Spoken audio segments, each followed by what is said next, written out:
कंत्राटी नोकर भरतीचा निर्णय घेतल्याबद्दल तत्कालीन महाविकास आघाडी विरोधात सांगलीत भाजपने निदर्शने केली। राज्यातील युवकांची दिशाभूल केल्याबद्दल आघाडीच्या नेत्यांचा निषेधही व्यक्त करण्यात आला। विश्रामबाग येथील भाजपचे आमदार सुधीर गाडगीळ यांच्या जनसंपर्क कार्यालयासमोर आंदोलन करण्यात आले। पालकमंत्री तथा कामगार मंत्री सुरेश खाडे आणि सुधीर गाडगीळ यांच्या नेतृत्वाखाली आंदोलन करण्यात आले। आपला नातू तुपाशी, दुसऱ्यांची पोरं उपाशी, विरोधकांचा डाव फसला, विद्यार्थ्यांना दिला चकवा, नको खोटी भाषा, गुंडाळा शरद पवारांचा घाशा असे फलक झळकावत आघाडीतील नेत्यांचा निषेध करण्यात आला। महाविकास आघाडी सरकारच्या काळात तत्कालीन मुख्यमंत्री उद्धव ठाकरे यांनी कंत्राटी भरतीच्या निर्णयावर सही केली होती। आता तीच कंत्राटी पद्धत देवेंद्र फडणवीस यांनी आणल्याचे सांगून सरकारला दोष देत आघाडीचे नेते नौटंकी करीत आहेत। कंत्राटी भरती हे काँग्रेसने केलेले पाप आहे। जनतेची दिशाभूल करणाऱ्या या नेत्यांचा आम्ही निषेध करतो। त्यांनी जनतेची माफी मागावी अशी मागणी जिल्हाध्यक्ष प्रकाश डंग यांनी केली आहे। या आंदोलनात माजी आमदार दिनकर पाटील, मकरंद देशपांडे, दीपक शिंदे, पृथ्वीराज पवार, प्रकाश बिरजे, श्रीकांत शिंदे, दीपक माने, स्वाती शिंदे, गीतांजली ढोबे पाटील, राजेंद्र कुंभार, सूरज पवार, गीताताई पवार आदी उपस्थित होते। आज महाराष्ट्रामध्ये एक कॉन्ट्रॅक्ट भरतीचं शरद पवार, उद्धव ठाकरे विरोधी पक्षांनी काय वादळ उठवलं। ॲक्च्युली हे कॉन्ट्रॅक्ट भरतीचं पिल्लू हे त्यांचं आहे, हे आमचं नाही आहे। म्हणजे 2003 पासून ह्या भरत्या चालू करत मला वाटतं शशिकुमार शिंदेपासून विलासराव देशमुखपासून, त्यानंतर पुन्हा बाबापासून, तिथून हे आता अशोक चव्हाणपासून माननीय उद्धव ठाकरे यांच्यापर्यंत आलेली ही गोष्ट आहे।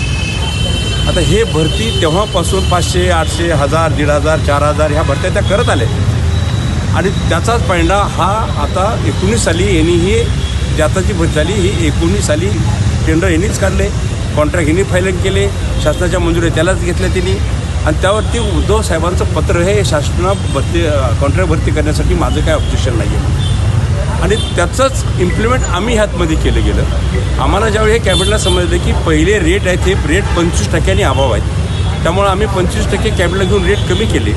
ह्यांच्या शासनामध्ये जी भरती होती त्यामध्ये 60% फक्त कामगाराला मिळायचे, 40% हे कॉन्ट्रॅक्टला मिळायचे। आम्ही त्याचा नियम मोडला। आम्ही 85% आम्ही कामगारांना द्यायचं ठरलं आणि 15%मध्ये कॉन्ट्रॅक्ट जो असतो त्याला द्यायचं ठरलं। एवढं सिस्टमॅटिक सगळं केलेलं असताना आणि व्यवस्थित चालू असताना ह्यांना आत्ता जाणीव झाली की ह्याचं आरक्षण ह्यातलं कुठं गेलं।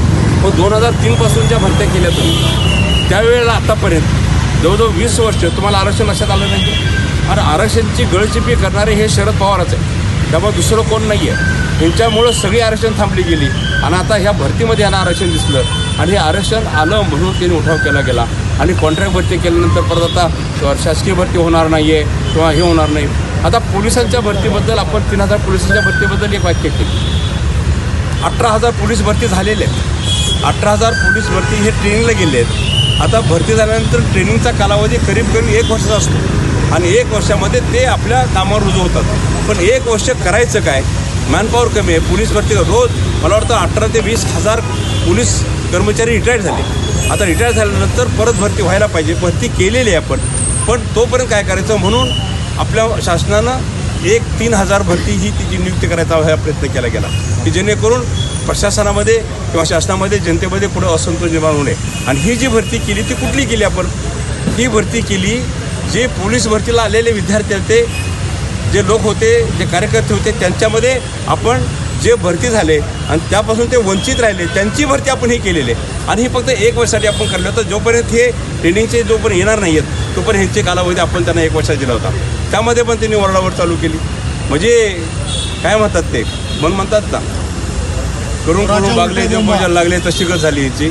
30 वर्ष केलं त्यावेळी काही झालेलं नाही आहे आणि आता तुम्ही केलेलं पिल्लू त्या सिस्टममध्ये घेऊन जनतेची सेवा करण्यासाठी किंवा डिपार्टमेंट सेवा करण्यासाठी आज ह्या निर्णयामुळं मला असा अंदाज आहे माझा की महाराष्ट्र 4-5 वर्ष मागं सरला, कारण कर्मचारीच नाही मिळणार। कारण आपल्यात कर्मचारी रिटायर झाले, खूप झाले, भरती झालेले नाही, कमी झाले सगळे कर्मचारी, तर त्यामुळं कर्मचारी होणार, बॅकलॉग वाढणार आणि परत ह्यांचाच बॅकलॉग वाढला म्हणून ह्यांचीच मोर्चे असतात आणखी की बॅकलॉग वाढला, कामगार नाही आहेत, बॅकलॉग वाढला, कर्मचारी नाही आहेत, ह्यांचेच मोर्चे परत येतात।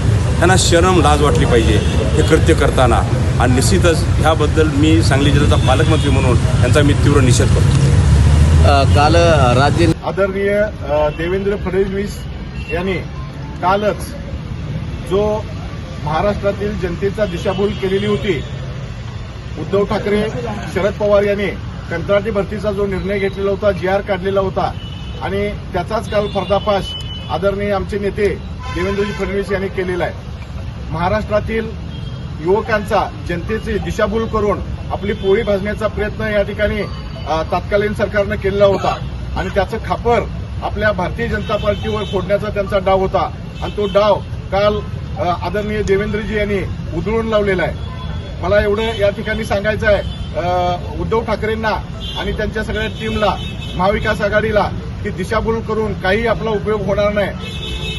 महाराष्ट्रातील जनता ही विकासाच्या पाठीमागे उभं राहिलेली आहे आणि विकासाचं हे घेऊन या ठिकाणी भारतीय जनता पार्टी काम करत आहे. त्यामुळे तुम्ही कितीही दिशाभूल केली तर महाराष्ट्रातील जनता ही भारतीय जनता पार्टीच्या पाठीमागेच राहणार आहे, हे आपण लक्षात ठेवावं. यापुढे कोणत्याही प्रकारची दिशाभूल किंवा तेढ निर्माण करण्याचा प्रयत्न या ठिकाणी आपण करू नये, हीच या ठिकाणी आम्ही आपल्याला इशारा देत आहे आणि ही केलेली चूक मान्य करून आपण महाराष्ट्रातील जनतेची या ठिकाणी माफी मागावी.